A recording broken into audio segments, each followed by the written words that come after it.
from the studios of Farm Journal Broadcast. As President Bill Clinton signed into law the North American Free Trade Agreement in December of 1993, it created what was then the largest trade zone in the world, linking the economies of Canada, Mexico, and the U.S. But now, 4 presidents later, the new chief executive is critical of the trade pact. The worst trade deal ever made by any country, I think, in the world. I have very serious concerns about NAFTA. NAFTA's been a catastrophe for our country. While NAFTA has been criticized for its 23 years for pushing manufacturing jobs out of this country, it has been a boon for many American farmers. The president was elected in large part by the Corn Belt here, and it'd be nice to see him take some steps to support the people that elected him by encouraging exports. And with billions of trade dollars at stake, AgDay takes a closer look at the potential risks to American agriculture as renegotiations of NAFTA begin. AgDay, presented by the Chevy Silverado. High-strength steel for high-strength dependability.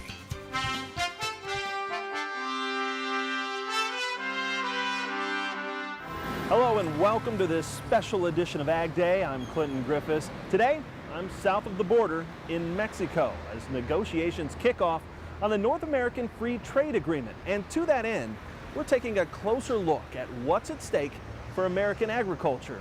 And to put it simply, it's a lot.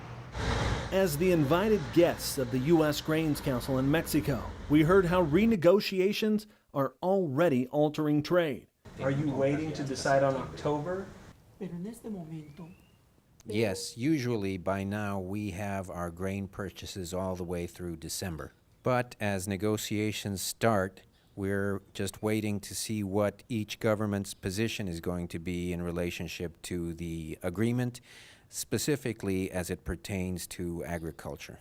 Since taking effect in 1994, NAFTA has had a big impact on agriculture and infrastructure between the 3 countries. Tyne Morgan has more. In the 21 years since that agreement came into force, U.S. ag exports have more than quadrupled, from about $9 billion to $39 billion. Because of that free trade agreement, we have a market share in those 2 countries of about 65%. Canada is the number 2 consumer of U.S. agricultural goods and the top buyer of U.S. fresh fruits and vegetables. Mexico ranks number 3 on the overall list, but is the top destination for U.S. pork, poultry, and soybean meal, and last year ranked the number 1 buyer of U.S. corn. While Mexico is a top export market for grains, it's the growing demand for protein that could provide an added boost. All of these different proteins going out, if we can feed it in the U.S., feed our corn in the U.S. to our animal industry and to the livestock industry, and then export that finished product, that is the biggest value that we can get. But it's more than just products going out. NAFTA has also opened the door for fresh produce to come in. We've seen a lot more trade in fruits and vegetables. All of those avocados, all that healthy fat that we eat in the United States now, most of that comes from Mexico.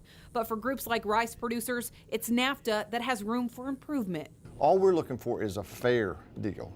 We just want to level the playing field on both sides of the table. And sugar beet growers agree. NAFTA is a challenge for us because it would have given some countries, specifically Mexico, free rein to ship into the United States. During a recent visit to Mexico, Ag Secretary Sonny Perdue trying to set a positive tone for ag renegotiations. The Secretary and I are hoping that agriculture can be a model of integration of our economies that benefit both sides on either side, not just in the agricultural sector. Now farmers and agribusinesses across North America wait and see if this new deal can improve on the last.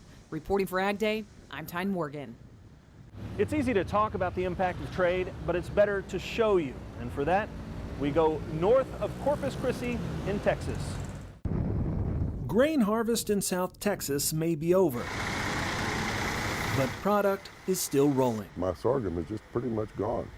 There's just a few loads left. Charles Ring farms several thousand acres near Sinton, Texas. Exports have been essential to prices for decades now. I was trading corn or shipping sorghum into Mexico before NAFTA.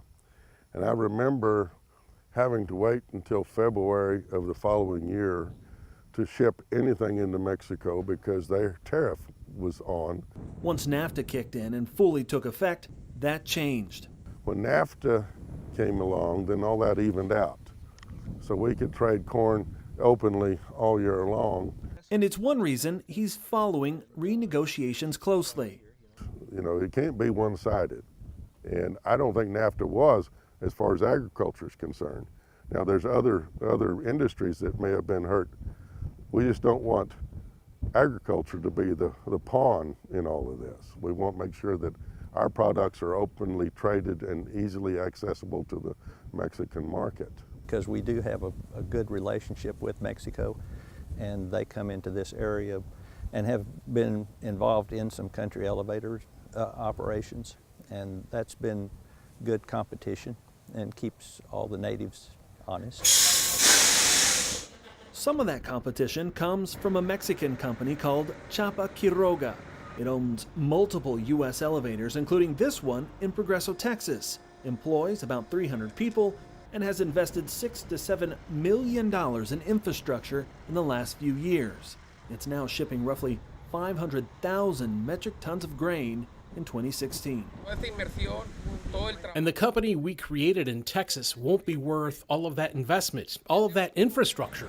It would be worthless because we should move to other parts of Mexico for us to be able to receive grain through other means. Mexican customers are not going to say only, oh yes, my grain is going to be 20% higher. They're going to seek opportunities in other places, including from South America. And any major changes could impact farming in South Texas significantly. In fact, I would say 3/4 of the production in our draw area, which is essentially Houston South, 3/4 of that goes across the border to Mexico. Production in South Texas in general of row crops would be vastly different without Mexico as a consumer. It would be a pity if things go wrong. But I'm very convinced, I'm very confident that things are going to go in the right way. The right way being no new tariffs. Because it's a benefit for both sides of the border, not only for one. And as these stakeholders see it, leading to positive economic growth for everyone. We need a healthy Mexican economy. It's important. It's as important as anything that they can buy our products. We'll follow the grain south as end users in Mexico worry about what renegotiations could mean for the future. And later, can Mexico replace U.S. suppliers? We'll hear from some big importers. Plus, breaking down potential sticking points with Washington's Jim Wiesmeyer.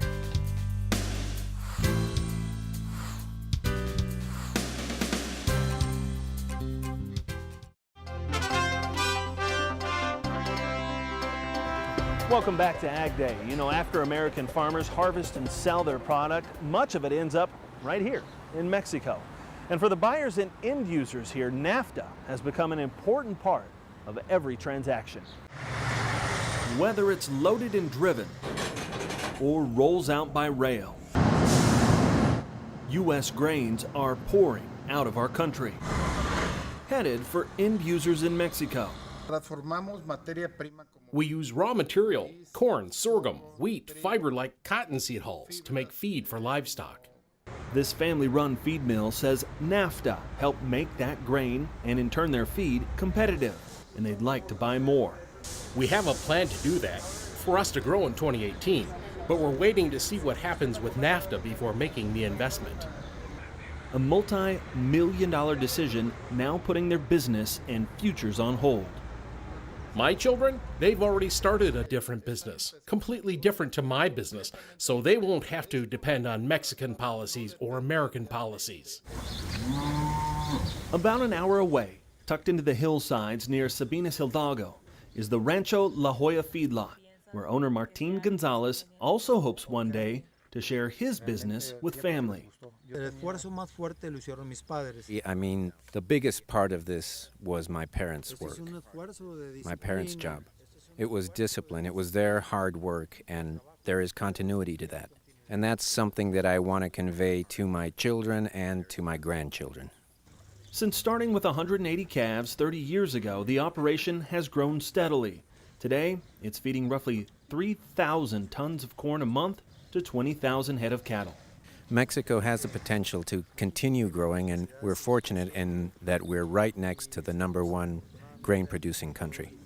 I'm completely married to NAFTA. It's going to help, our country is going to help both countries. For him, finding feed elsewhere is a problem he'd rather not face. We could look to South America, but it's really not practical. I mean, only if the United States just refused to sell to us, then we might have to resort to that. 500 miles to the south, U.S. grains are satisfying a thirst in Mexico's burgeoning craft beer industry. It's a growing market for U.S. barley farmers in places like Montana. And we have to say that right now we are 400 Mexican breweries. 80% of us, we import our base malts mainly from the U.S.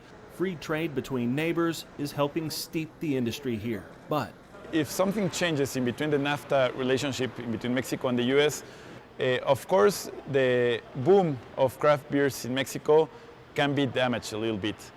And since Mexico is one of the largest beer exporters in the world, the impact could bubble over into glasses across the globe.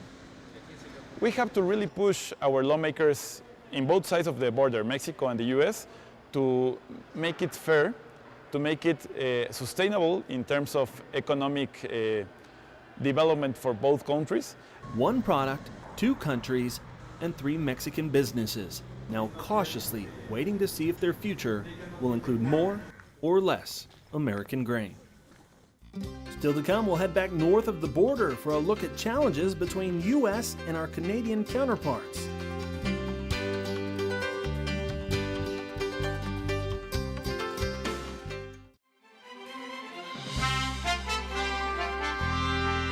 Welcome back. The U.S. dairy industry has expressed frustration with Canada's policies and market access. Now, that impact hit home earlier this year in Wisconsin when U.S. product was shut out of the country. Betsy Gibbon reports. A dark, quiet parlor sits empty. I don't come in here much anymore.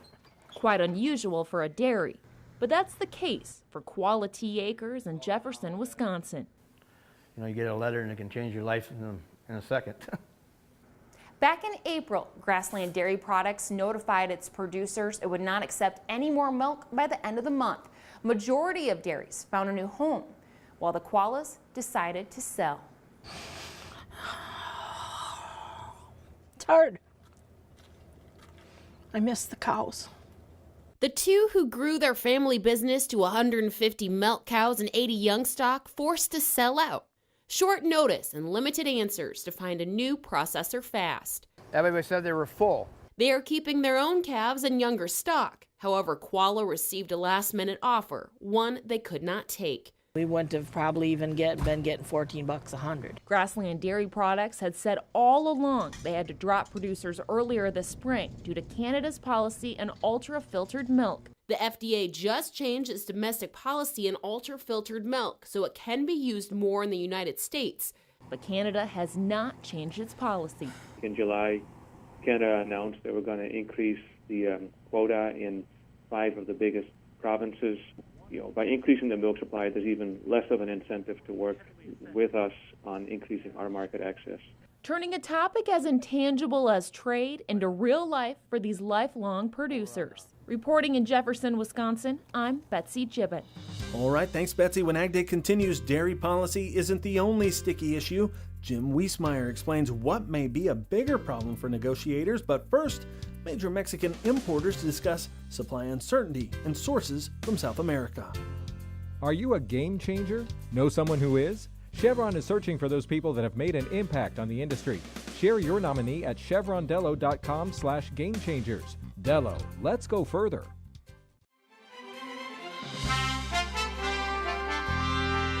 Mexico is a deficit ag producer for things like corn, and so it must import many of its raw materials. And while the U.S., because of proximity and infrastructure, has long been the logical trading partner, many buyers here are now turning toward the sea. As the feed goes out, the trains roll in to Grupo Gramosa, a commercial elevator and feed mill in Querétaro, Mexico. Where we receive trains full of grain, mostly corn, yellow corn. We receive about 5 or 6 trains a month. Each 110 cars long, weighed down with roughly 60,000 tons of U.S. grain. We have rail here, and we have a direct line between the heartland in the Corn Belt in the U.S., in the Midwest. Nearly 80 million bushels of grain moves through their facilities each year en route to livestock and food companies, driven on the back of NAFTA. In my opinion, I don't know what they want to renegotiate.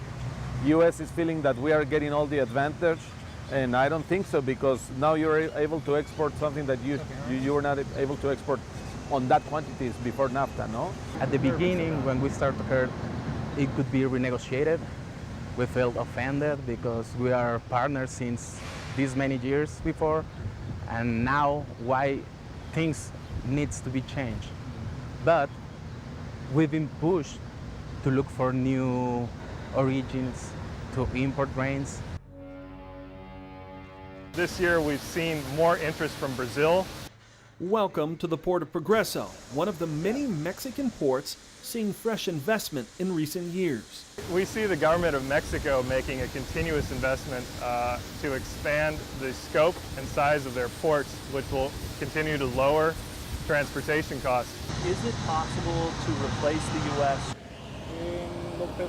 It would be a complicated thing to do given the high volume that's imported from the United States. But we're in contact with the Mexican government. We're in discussions about alternatives for importing, especially corn and soybean. Currently in Veracruz, they're doubling the capacity of their agricultural receiving ability. In doing that work, Grupo Gramosa. Now we have a facility that we are building there, and it will be ready by the end of 2018.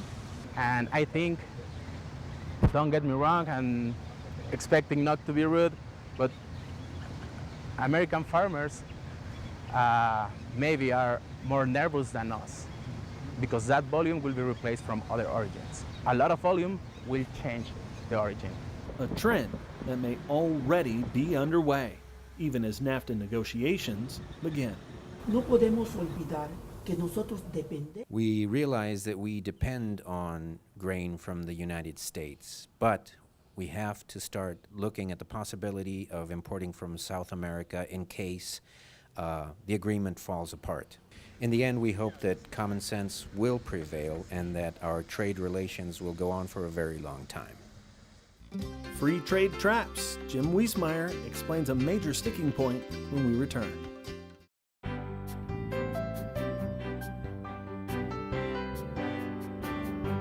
In the Country, sponsored by Kubota. Discover the power behind the M6 series at Kubota.com or visit your local Kubota dealer today.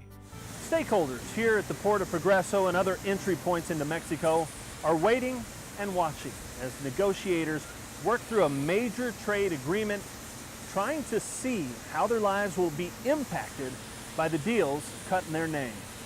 While there's a lot riding on the line on all sides of the border, a potential sticking point is Chapter 19, a dispute resolution within NAFTA. Both Mexico and Canada looking to amplify the measure, while the U.S. is striving to eliminate it. Farm Journal Washington correspondent Jim Wiesmeyer says Chapter 19 deals with illegal subsidies and dumping. It allows them to seek a review under a binational NAFTA panel regarding the two countries in dispute. In this case, let's say it's U.S. and Canada. Now, they include the trade experts from both countries, and then they reevaluate the legal basis for any imposed measures against a country. The U.S. doesn't have a good track record, losing more than half of past Chapter 19 cases. Instead, the administration is pushing to resort back to an old trade remedy called snapback. That calls for increasing tariffs on imports if they're projected to injure or threaten to injure a U.S. domestic industry. Now, I think Mexico will also fight this because it would lead to a lot of cases, I think, primarily in the produce area where there's been charges of anti-dumping areas. Wiesmeyer says negotiations regarding trade disputes is something to watch, with Canada already drawing a line in the sand saying they'll walk away from NAFTA if Chapter 19 is eliminated. I'm Clinton Griffiths. Thanks for joining us for this special edition of Ag Day from Mexico. Have a great day in the farm country. AgDay is powered by Ram Trucks, America's longest-lasting pickups.